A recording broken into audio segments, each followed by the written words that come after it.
আমি মোহাম্মদ নুরুজ্জামান। আমি easy bike চালাই। আমি 15 দিন হয়েছে আমি একটা বোরাক গাড়ি কিনছি 3 লক্ষ টাকা দিয়া।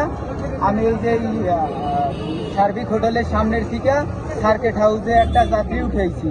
ওই যাত্রীটা সার্কিট হাউস যাবে, সার্কিট হাউসের থেকে আবার থানায় আসবে। ওই সার্কিট হাউস যাইয়া উনি এক লোকের সাথে দেখা করছে। দেখা করিয়া ওই লোক বলছে যে আমি আসতেছি স্যার, আপনি যান।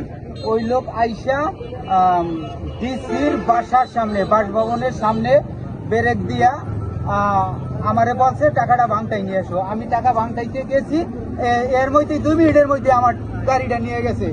এই 2 মিনিটের মধ্যে আমি আর পাচ্ছি না এই আমার ইজি বাইকটা বাকি কেনা শোরুমের থেকে বাকি কিনে দিছে আমার ভাইয়ের বেটা কাবির, মোহাম্মদ কাবির মোল্লা কিনে দিছে বাকি। কিভাবে 1400 টাকা?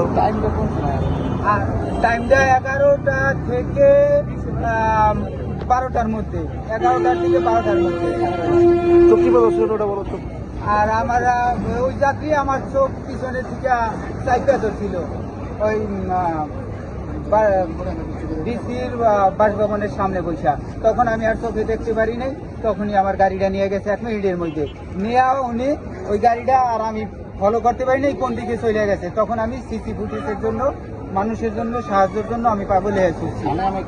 আমি থানায় অভিযোগ করছি।